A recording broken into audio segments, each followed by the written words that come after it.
جو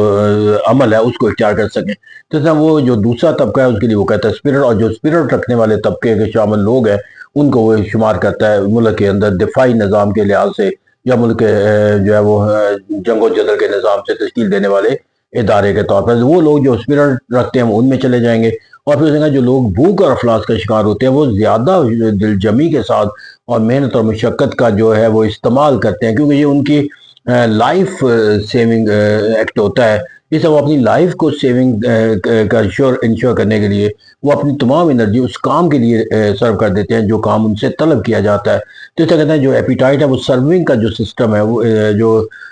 روزمرہ کے معاملات ہیں، کاشتکاری ہوگی یا مزدوری ہوگی، وہ زیادہ آسان طریقے سے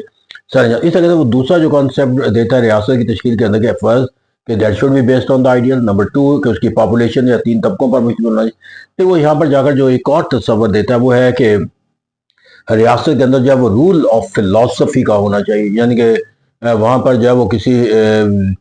جو گریک ایک مائتھولوجی کے تحت جو ایک سٹوریز تھی اور میتھس تھی ان کی بنیاد پہ نہیں ہونا چاہیے، بلکہ جو اس کی بنیاد وہ کہتا ہے رول آف دا فلسفی ہونا چاہیے. اب اس کے لیے وہ ایک مکمل نظام تعلیم وضع کرتا ہے جس کے اندر ابتدائی اسٹیج کے اندر انسانی جسم کی عقل و دانش کی فہم و فراست کے لیے اسے موضوع بنانا، پھر اس کے اندر جو ہے وہ سیکنڈ فیز کے اندر جا کر ریاست کے امور کو چلانے کے حوالے سے مختلف جو علوم کی ضرورت پڑتی ہے اس سے متعلق اس کو دست دینا، اور بالآخر جو ہے اس کے اندر وہ فلسفی اور ریزنان جو براہ راست ملک کا نظم و نسق چلانے کے لیے جس کی ضرورت ہوتی ہے. تو اس سے کہتا ہے وہ شخص جو اس مراحل سے کامیابی سے گزر جائے، یعنی کہ وہ تینوں مراحل کو کامیابی سے گزر جائے، that group of the people is called the rule of the philosopher. اور اس جو اس میں کامیابی ہوگا تو ایسے افراد میں سے ایک فرد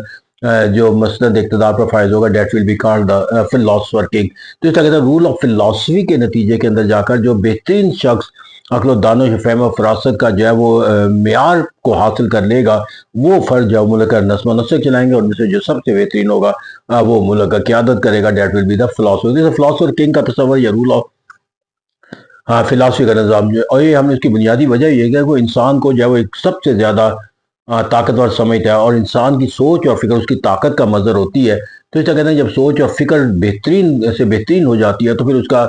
ملک کا نظم و نسق چلانے کا اختیار بھی اسے کو حاصل ہو جاتا ہے. پھر یہاں پر جا کر ہمیں اس کے جو ایک اور تصور پلیٹو کے آئیڈیل اسٹیٹ کو سمجھنے کے لیے ناگزیر تصور کیا جاتا ہے، that is called the Plato concept of the communism. اگرچہ جدید دور کے اندر بھی کمیونزم کارل مارکس کے تصورات کی بنیاد پہ پیش کیا جاتا ہے، جس طرح ہم روس کے اندر ایک ریولوشنری انقلاب کو کمیونسٹ انقلاب کا نام دیتے ہیں. وہاں پر جا کر جو ابتدائی طور پر جو کمیونسٹ کا تصور ہے وہ ہمیں پلیٹو کی سوچ اور فکر کے اندر اس طرح نظر آتا ہے کہ that is essential element of the that state which he called the in ideal state, کہ اس کے اندر اگر یہ نظام نہیں وضع کیا جائے گا تو آئیڈیل سے. اب یہ کمیونزم آف جو پلیٹو ہے بنیادی طور پر وہ انسان کی جبلت جو باشعور اور صلاحیت کے آئینہ دار ہوتی ہے، اس کے اندر جو ہے وہ دیمک کی طرح اس کے نزدیک جو چاٹنے والا ممبر ہے وہ آپ کی فیملی کی کمٹمنٹ ہے یا آپ کی ویلتھ کی جو ڈیزائر ہے. تو اسے وہ کہتا ہے کہ یہ جو دونوں جبلتیں جو ہے وہ اگر ختم کر دی جائیں کسی فرد کے اندر تو پھر اس کے اندر کوئی ایسا ایکسٹرنل ایلیمنٹ نہیں رہتا جو فرد کے سوچ اور فکر کے اوپر جو ہے وہ اپنے منفی اثرات پیدا کر کے اس کی سوچ اور فکر کو جو ہے وہ پراگندہ کر دے یا منفی کر دے یا اس کے جو مثبت پہلو ہے اس کو کمزور بنا دے. تو اس سے کہتا ہے وہ اس کے لیے وہ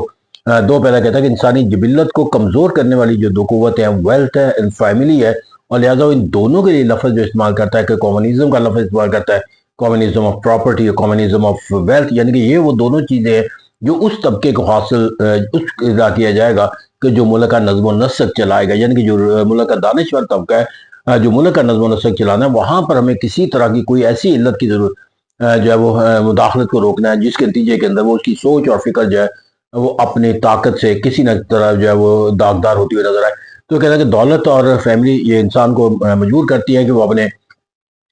جو مفادات ہیں اس کو ترجیح دے بنسبت کسی دوسرے مفاد کے. تو اس طرح کہتا ہے کہ اس مفادات کی اس لڑائی کے اندر اس کو اس جبلت سے محروم کر دینا چاہیے کہ جہاں پر اس کے اندر اپنے اجتماعی مفادات کو چھوڑ کر اپنی ذاتی ترقی یا اپنے خاندان کی ترقی کا کوئی معنی یا مفہوم جو ہے پیدا ہوتا ہے. تو that is called the communist Plato concept of communism. اسے کہتے ہیں یہ اگر ہم تمام چیزیں دیکھیں تو دیٹ از پرائمرلی جو کلیکشن آف دا ڈفرنٹ جو اس کے ایکسپیکٹس ہیں اس کو ہم بنیاد بنا کر کہہ سکتے ہیں کہ یہ پلیٹو کا جو ہے وہ ایک ایسی ریاست جس کے اندر آئیڈیل کی بنا پر تشکیل دی جائے گی، جہاں پر رول آف فلاسفی ہوگا، کمپلسری ایجوکیشن سسٹم کے تحت رول آف فلاسفی کو تشکیل دیا جائے گا اور کمیونزم کا نظام وضع کیا جائے گا، وہ ایک ایسی ریاست کو تشکیل دیں گے کہ جہاں پر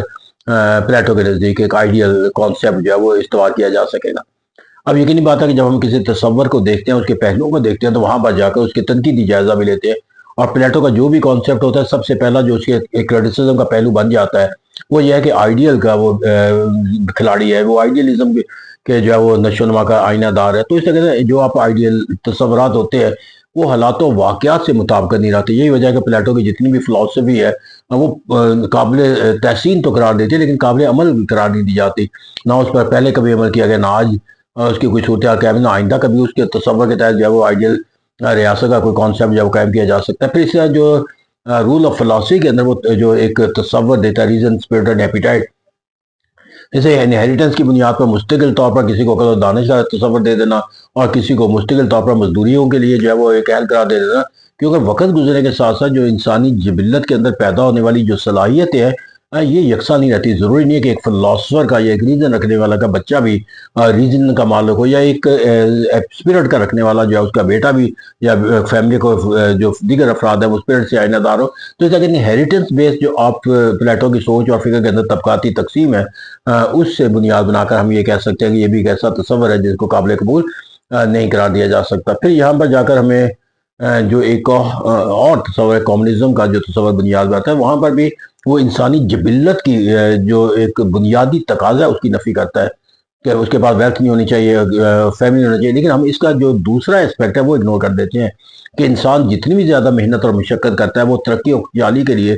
جو جد و جہد کرتا ہے، اس کے لیے بھی اسے کوئی سینٹیمنٹ چاہیے، اور اس کے لیے سب سے بڑا سینٹیمنٹ فیملی ہوتی ہے، اور اس کے اپنے ملکیت کے اندر اضافہ ہوتا ہے۔ اگر یہ ساتھ ساتھ اور اس کے جو طاقت کے جو ماخذ ہے اسے چھین لی جائے گا، تو پھر کون سی جبلت ہوگی جو اسے اس بات پہ مجبور کرے گی کہ وہ اپنی تمام محنت، مشقت اور ٹائم، وقت، صلاحیتیں جو ہے وہ دوسروں کی خدمت کے لیے صرف کر دیتے ہیں۔ جو پلیٹو کا کانسیپٹ ہے اس کے اندر ہم اس کے جو تھیوریٹیکل جو ایڈوانٹیجز ہیں اور جو اس کے کنسیپچول اس کی ویلیو، وہ ہم ایک موضوع کے طور پر دیکھتے ہیں، اور جو اس کی خامی ہے وہ اس کی پریکٹیکیبلٹی کے لحاظ سے دیکھتے ہیں۔ لیکن الٹیمیٹلی جب ہم اس کو انکلوڈ کریں گے تو یہی کہا جا سکتا ہے کہ یقینی بات ہے کہ پلیٹو کی سوچ اور فکر کا جو بنیادی محور تھا، ہمیں اس کے اوپر ایک پرٹیکولر سائنس کے طالب علم کے طور پر کام کرنا ہوتا ہے کہ فرد کی جو ضرورت ہے وہ ایک ایسی ضرورت ہے جو مثالی ریاست کے درجے پر فائد دی جا سکے، اور یہی تصور کی سوچ اور فکر ہے کہ جس نے آئندہ آنے والے مفکرین کو ایسے نظریات کو تشکیل دینے میں راستہ دیا، سوچ اور فکر دی کہ جس کے ذریعے ریاست کو ایک بہترین ریاست بنایا جا سکے۔ اور فلاحی ریاست کا کانسیپٹ بھی اگر لیا جائے تو کہا جا سکتا ہے کہ یہ پلیٹو کا آئیڈیل کانسیپٹ تھا، جس کے اندر جا کر ریاست کو ایک پولیس اسٹیٹ سے نکال کر ایک فلاحی ریاست کے کانسیپٹ میں داخل ہو دیا۔ تو جب بھی کسی ریاست کے اندر ریاست کے ایک لوگوں کے لیے زیادہ طاقتور، زیادہ مثبت بنانے کی کوئی سوچ اور فکر پیدا ہوگی، تو obviously one can say that it has its root in the Plato philosophy, the philosophy of the ideal state. Thank you very much.